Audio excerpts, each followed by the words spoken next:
Hello everybody, and welcome back again here as we continue to do some more of a history look back at the South Bend secondary between Niles, Michigan and South Bend, Indiana. We'll start out here with kind of an overview map. First of all, there's the Niles metropolitan area in the yellow, and then we have the red line north-south, which is the South Bend secondary from Niles down to South Bend. We kind of see where that connects up by the Amtrak line, and then further down south we have the French spur and lead there, which went to the French paper mill. The blue X's that you see are kind of the approximate locations of the photos that we'll be taking a look at as we go through this. The dotted line running northwest through southeast was the old Big Four, or CCC and STL. That portion there between Niles and Elkhart was abandoned in the early 40s. The portion going northwest to Benton Harbor became the Conrail Benton Secondary, and that was abandoned in the early 80s. We also see another lightly dashed line there running just to the right of the secondary and then up northwest. That was the old Northern Indiana electric line. We won't be talking too much about that, but we do have an interesting picture that we'll look at later, which shows where they all crossed over there, kind of in the middle. That was quite a bridge overfly type of a bridge there, way back. So we'll take a look at that as kind of a bonus item. So let's get started here. First of all, we're going to take a look at our trusty Conrail Cts map once again here. Kind of get that good and large for you. Getting your bearings, to the left is south towards South Bend, to the right is north to Niles Amtrak. Over there to the left we will see a passing siding or runaround track just north of US Highway 12. We'll have a picture of that there, which kind of was in an accessible area.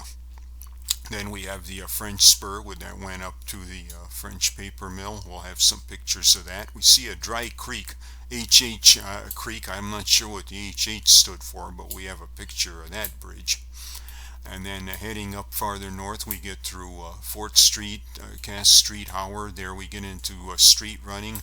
National Standard had a spur by their building at Howard Street. We'll take a look at a few pictures of that. We'll look at a few pictures between Howard and Wayne Street of what the track looked like there at the National Standard building. I think both of those were National Standard buildings, but not too sure about the one. Then we have the Big Simplicity pattern, which had a spur north of Wayne Street, and also the Niles Industrial Service building, which had a spur. So that'll be some of the locations that we'll be taking a look at. So let's get started here now with kind of an aerial shot just to get an overview of that whole area there. Again, we have the red north and south secondary, French paper spur going up to the northwest, and the dotted line being the old Big Four that kind of ran through there. You can kind of see that bed still is visible with the tree lines and such. If you want to explore that further, you can almost follow that line all the way if you want. But let's jump right now into some pictures here, starting just north of US 12. There's that runaround track that we talked about. Again, the bed in fairly good shape. This whole area around here was pretty inaccessible. You almost had to walk the track to check it out. I think these pictures were probably taken sometime in the late 80s, maybe early 90s. That bicycle trail now does get fairly close to it, and you can still see some of the old raised right away, but this whole area now is pretty well forested. I was up in that area a couple months ago, and you really have to fight your way just to get in there, and that was with no leaves starting to sprout on any of the trees yet either. So that's kind of what that area looked like there. Of course, they used that passing siding in order to get around the train and maneuver to back into the French paper, which we'll get a better look at that spur there in a little bit.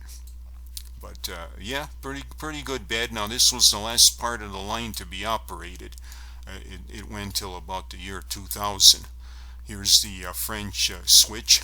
To the left is French lead, which headed off the French paper mill. Right up in here is where the old Big 4 kind of crossed through and running northwest to southeast.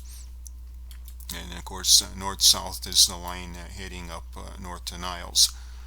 So that's where we will continue to be working our way up towards.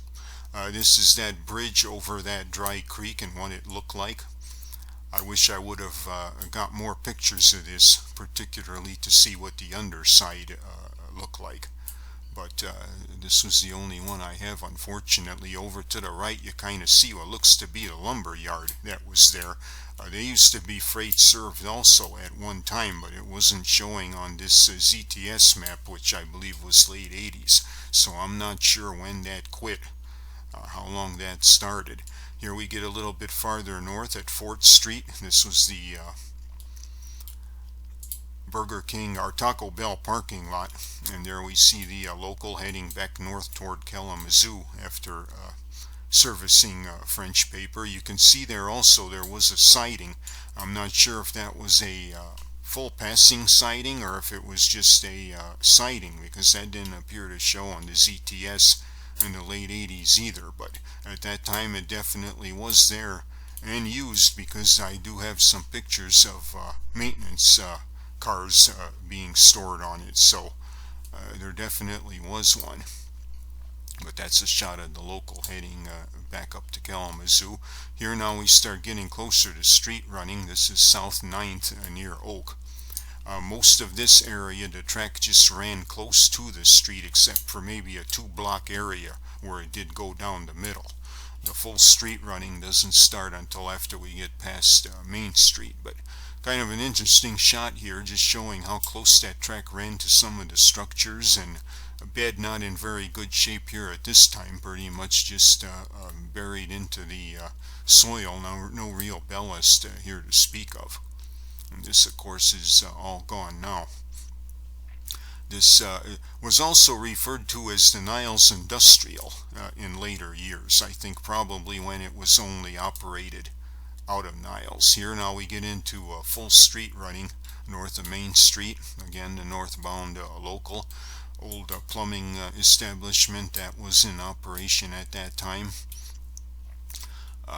Yeah, the Niles Industrial track reference I think started later, because it pretty much was known as the South Bend Secondary for most of that time.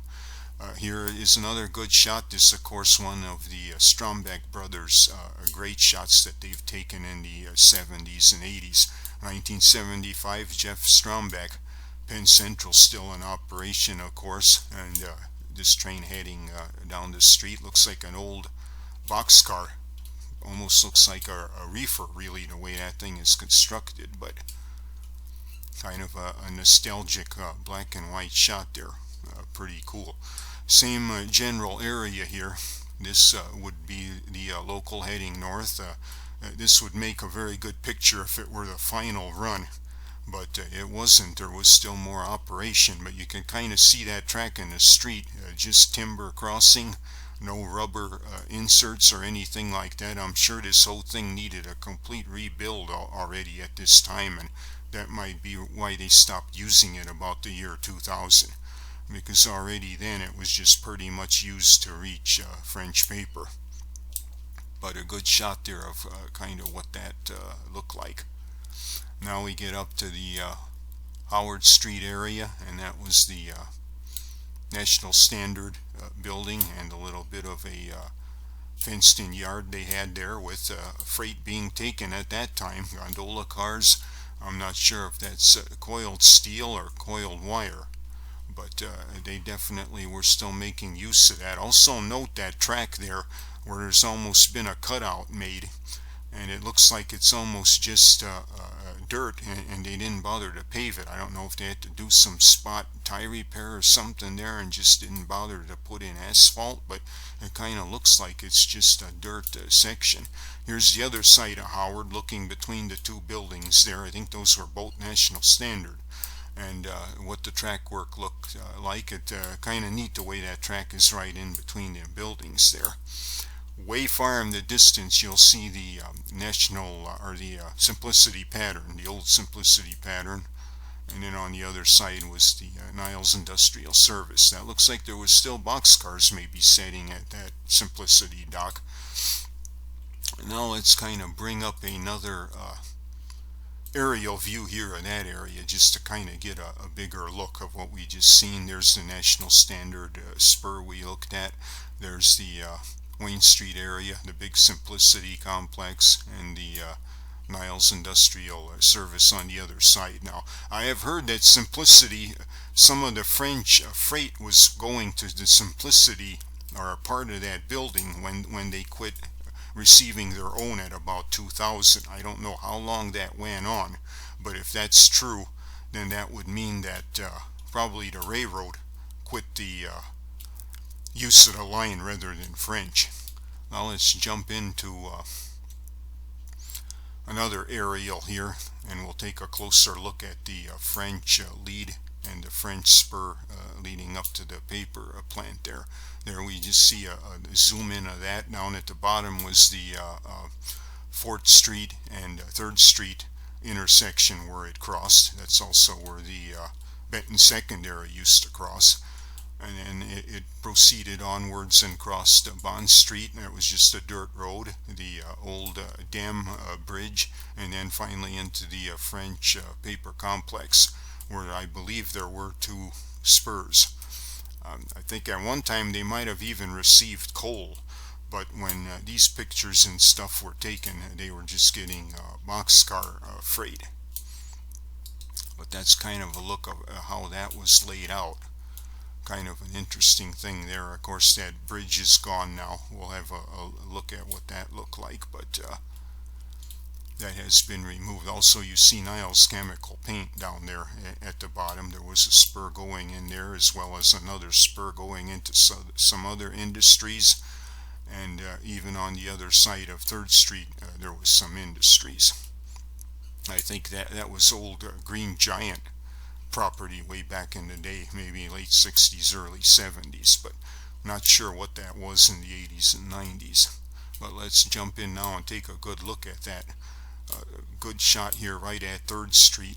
That's looking southeastward. That would have been like the old Green Giant or whatever it was there. You can see there was a switch and a spur still in evidence in the late 80s. Whether that was being used at that time or not, I don't know, but just the fact that the switch is there kind of indicates that it probably was, because they were usually quick at removing switches so as not to have to pay property tax on them, you know, if they weren't going to be used anymore. So that's kind of what that looked like. Here we have the same location with the local out of Kalamazoo making a backward move to shove down to French paper, probably to deliver that boxcar. Here now is just kind of just across the street there, the 4th Street crossing part of the lead, and you can see down in the distance the 2 switches, both directions, one going into the Niles Chemical Paint, the other one on the other side going into some other complexes. But I think the one there going into those complexes was already not being used at all at this time, because it looks pretty bad where it crossed Fort. But you know, this goes to show you how much business and how many spurs were actually on these lines at one time, you know, and even prior to the 80s, how much there must have been. You know, you might only remember it as being used for French or on the South Bend side for Notre Dame, but a lot more prior.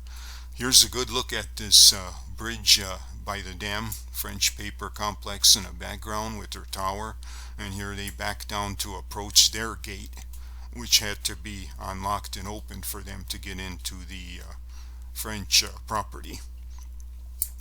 Kind of a nifty shot there though of what used to be. I don't even think any of the abutments are left of that bridge. If so, that would be about all, but I think it's all been pretty much dismantled. French Dam Bridge. So that's how they did that there back then. Like I say, probably till long about 2000 or so is when the service seemed to stop here. and then they were doing the offloading over at the old Simplicity, which I think was already gone or out of business at that time.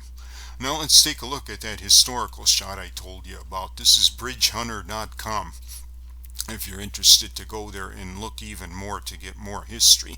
But this was that big crossover where all three lines crossed. At the bottom you see what was the old Big Four. The bridge right in the middle would have been the Michigan Central or South Bend Secondary, where it crossed, the line that we're pretty much talking about today. And at the very top was the electric line, which flew over both of the others. You can see the electric wire up there. I think this was about 1910 or something like that. I'm not exactly sure, but that's how things looked at that time, way back when. So you can look up more on that if you want to see any more of the history, but just a pretty interesting shot. So anyway, now one other bonus I wanted to show here, this was of the Benton Secondary. This was Front Street, another Strombeck shot, Jeff Strombeck, 1976. This was a southbound train out of Benton Harbor that was heading to Niles and crossing Front Street, and this was taken off of the Amtrak bridge, which crossed over right above here. And so that's just a fabulous shot. Again, that was abandoned probably in the early 80s because it was in pretty bad condition. I believe Conrail even had in those final years surcharges on every load that was moving over it in order to try and discourage shippers from using it, because they pretty much wanted to just get rid of it and not have to mess with it anymore at that point. But just a great shot. I remember crossing that line a lot as a kid and never seeing a train, so it's just great to see that.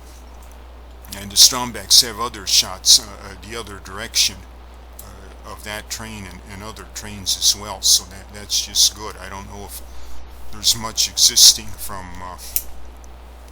north of that area towards Benton Harbor or not, but anyway, that pretty much takes care of what we have for this program. These seem to be popular, so we're going to do some more. But if you like this, subscribe, share the information about this channel if you know of anyone that's interested in this sort of stuff. Publicize it if you're on any kind of a boards or anything like that. But otherwise, have a good day. We'll see you later.